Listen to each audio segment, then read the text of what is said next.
Hello दोस्तों, नमस्कार। मेरे यूट्यूब चैनल जीएस जंक्शन में आपका स्वागत है। आज हम लोग झारखंड की बैगा जनजाति की शासन व्यवस्था देखेंगे और साथ ही साथ गोंड जनजाति की, क्योंकि इन लोग की संख्या बहुत कम है दोस्तों। तो चलिए बिना देर के हम लोग वीडियो स्टार्ट करते हैं। और जो भी हमारे चैनल पर पहली बार विजिट कर रहे हो वो सब्सक्राइब जरूर करें और घंटी का बटन जरूर दबाएं, ताकि हमारा जो भी नया वीडियो आए सबसे पहले नोटिफिकेशन आपके पास पहुँचे। देखिए बिना देर के हम लोग स्टार्ट करते हैं। देखिए बैगा जनजाति है जो फ्रेंड्स, वो झारखंड की एक अल्पसंख्यक जनजाति है। क्या है? अल्पसंख्यक है। यह प्रोटोस्टोलाइट प्रजाति से संबंधित है। इनको साइंटिस्ट लोग प्रोटोस्टोलाइट में रखा गया है। यह मुख्य रूप से पलामू, गढ़वा, रांची, लातेहार, हजारीबाग आदि जिलों में निवास करती हैं। बैगा समाज में गोत्र या गांव के स्तर पर संगठन पाया जाता है। यानी जैसे कि और भी जनजाति में आप लोग देखे होंगे कि गोत्र पाया जाता है, वो गांव या गांव के स्तर पर, मतलब अगर बैगा है तो एक ही गांव में आपको एक ही गोत्र के लोग मिलेंगे। इनकी परंपरा जातीय पंचायत गांव स्तर पर होती है। इनकी जो जाति है वो परंपरा अनुसार गांव की पंचायत होती है। ठीक है ना। ग्राम संगठन का मुखिया मुकद्दम होता है। कहने का मतलब है कि ग्राम का जो मुखिया होगा, जो प्रमुख होगा, उसको मुकद्दम कहा जाता है। यह पद वंशानुगत है। वंशानुगत कहने का मतलब है कि यह पद डायनेस्टी एक आते जाएगा। मतलब कि जिसके पिताजी मान लीजिए मुकद्दम है, मुखिया है, उसी का बेटा बनेगा, उसी का बेटा, यानी वंशानुगत वंश चलते आएगा। ठीक है। ग्राम का धार्मिक प्रधान तथा पुजारी भी होता है, किंतु कभी कभी या कहीं कहीं पुजारी का अधिकार भी मुखिया से ही संयुक्त होता है। कहने का मतलब है संयुक्त दोनों पद है। जैसे कहीं कहीं मान लीजिए कि होता है धार्मिक प्रधान या पुजारी, मुकद्दम ही बनता है। इसको दोनों पद है, यानी ड्यूअल ये काम करता है। गांव में कुछ भी प्रॉब्लम हो गया या खेत जमीन से विवाद हो गया, शादी विवाह से जो भी रिलेटेड हो गया, तो उसका दोनों का काम कौन करता है? मुकद्दम करता है। प्रायः एक ही व्यक्ति दोनों पद संभालते हैं। मतलब मुकद्दम जो है वो गांव का मुखिया भी है और गांव का पुजारी है। मुखिया के सहायक सयाना एवं सीखे होते हैं। देखिए इसका हेल्पर है मुखिया का, मुकद्दम का। ठीक है ना। इन दोनों पदों पर ग्रामीण द्वारा निर्वाचित होते हैं। देखिए जो मुखिया का पद है, जिसे मुकद्दम कहते हैं, यह पद वंशानुगत है। लेकिन जो मुखिया का सहायक है, सयाना एवं सीखे पद, इनका निर्वाचित होता है। और देखिए इनका एक संदेश वाहक होता है, जिसे चारीदार कहा जाता है। ठीक है ना। देखिए यहाँ जो संदेश वाहक को चारीदार कहते हैं। ग्राम पंचायत में गांवों के आपसी झगड़ों, उत्तराधिकारी संबंधित संपत्ति विवाद, यौन अपराध, विवाह या तलाक संबंधी निर्णय, डायन, ओझा, बिसाइन या चोरी के मामलों का निपटारा किया जाता है।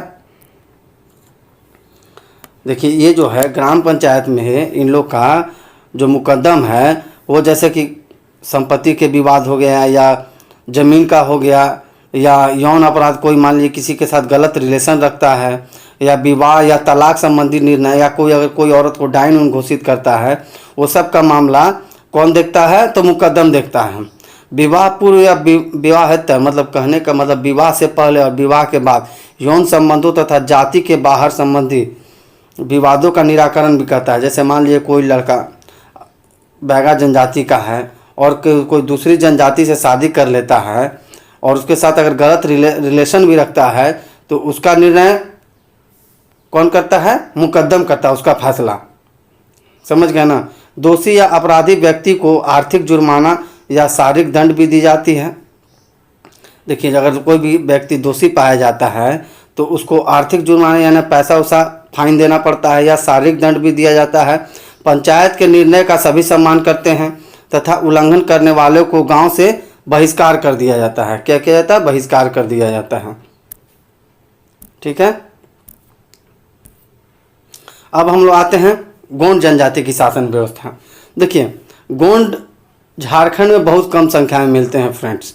ठीक है ना। गोंड सबसे ज़्यादा आपको राजस्थान और एमपी में मिलेंगे, लेकिन यहाँ भी थोड़े बहुत मिलते हैं। तो आज हम लोग इन लोग को देख लेते हैं।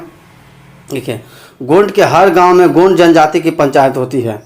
जैसे गोंड का जहाँ ग्रुप बनाकर लोग रहता है समूह में, तो वहाँ ये लोग अपना गांव बसाए हैं, तो उसका जाति का पंचायत अपना होगा, ठीक है ना। प्रत्येक परिवार का मुखिया सदस्य होता है। जैसे मान लीजिए कि अगर कोई फैसला करना है, मुखिया करता है, तो हर गांव में जो जितने भी गोंड जनजाति का परिवार का मुखिया है, जैसे मान लीजिए कि हर घर में एक मुखिया होता है, जो दादाजी, या अगर मान लीजिए किसी के दादाजी नहीं है तो उसके बाद पिताजी का पद मिलता है मुखिया का, तो वो सदस्य होता है पंचायत का। पंचायत के मुखिया को बैगा कहा जाता है। क्या कहा जाता है? ये बैगा जनजाति नहीं है दोस्तों, ये गोंड जनजाति है। गोंड जनजाति का जो मुखिया है, गांव का प्रमुख है, उसको क्या कहते हैं? बैगा कहते हैं, जिसे सयाना भी कहते हैं। बैगा को भी कहा जाए, बैगा भी कहा जाता है और सयाना भी कहते हैं। इस पंचायत में संपत्ति का बंटवारा, तलाक, व्यभिचार, बलात्कार, अवैध एवं अनैतिक यौन संबंध, फसल संबंधी विवाद, चोरी, डायन आदि के मामलों का निपटाया जाता है। कहने का तात्पर्य यह है कि ये जो पंचायत में संपत्ति का बंटवारा हो, या तलाक हो, या व्यभिचार हो, व्यभिचार कहने का मतलब हो गया किसी के साथ कोई गलत बात कर दे, किसी को बेइज्जत कर दे, या बलात्कार कर दे, या अवैध अनैतिक यौन संबंध लड़का लड़की रखता है, या फसल संबंधी, फसल का कोई चोरी कर ले, या चोरी का या डायन आदि मामला का निपटारा इस पंचायत में किया जाता है। फैसला सर्वसम्मति से होता है, जिसे सभी मानते हैं। जो भी पंचायत का फैसला होगा वो सभी कोई मानता है और सर्वसम्मति से होता है। पंचायत के निर्णय का उल्लंघन करने वाले को अपराधी घोषित किया जाता है, उसका जाति बहिष्कार किया जाता है। क्या किया जाता है? जाति बहिष्कार। अगर कोई मान लीजिए कोई दोषी अपराधी है, अगर वो मानने से इनकार कर दिया जाता है तो उसको जाति से बेदखल कर दिया जाता है। अगर व्यक्ति मान लीजिए क्षमा मांगता है कि नहीं हमसे गलती हो गया, चल नहीं करेंगे, तो उसके बाद उसको पूरे जाति को भोज दिया जाता है। भोज यानी पार्टी हो गया, पूरी जाति को खाना खिलाना पड़ता है और उसे पुनः गोंड जनजाति में, गोंड जनजाति का जो समाज है उसमें शामिल किया जाता है, ठीक है ना। अब देखिए, सरकारी पंचायतों के आने से इनकी जो परंपरागत पंचायत का निर्णय गोंड जनजाति पर कम हुआ है। मतलब कहने का मतलब है कि गोंड जनजाति का ये जो सरकारी पंचायत है, जैसे मुखिया सरपंच है, इनके आने से इन लोग का शासन व्यवस्था थोड़ा पतन के कगार पे है, ठीक है ना। अब इनकी संख्या दोस्तों झारखंड में अल्पसंख्यक है, ठीक है ना। अब ये भी प्रोटोस्टोलाइट से संबंधित रखते हैं।